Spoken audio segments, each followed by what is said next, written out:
તો વરસાદની અનિશ્ચિતતાએ ખેડૂતોની હાલત કફોડી કરી નાખી છે। જો કે આ વર્ષે ભાવનગરના મહુવામાં ડુંગળીનો પાક લેતા ખેડૂતો ખુશખુશાલ થયા છે।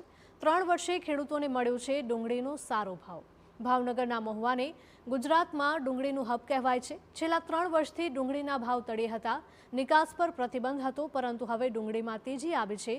જે ડુંગળી 100 થી 200 રૂપિયા પહોંચી હતી, તેના ભાવ હવે પ્રતિમણ 400 રૂપિયા થયા છે।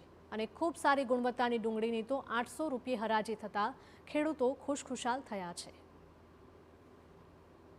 કાંદામાં ભાવ અત્યારે 500 થી 750 રૂપિયાના ભાવ ચાલે છે અને ખેડૂતોને બહુ ઊંચા ભાવનો સ્ટોક કરેલો હતો।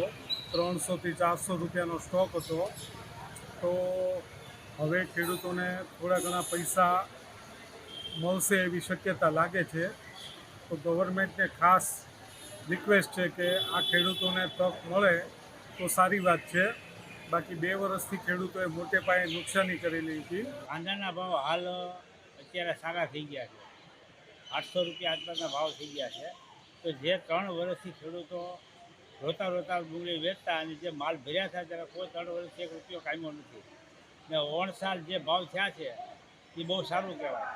અને જે ઓણસાલ ભાવ વધ્યા એટલે આવતી સાલ ડુંગળી બેડામાં ભરાશે।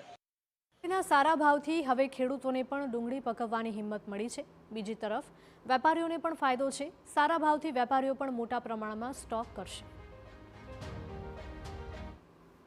3 વર્ષ ડુંગળીનો ભાવ નીચો હતો, તેથી ખેડૂતોને ભાવ મળતો નહોતો।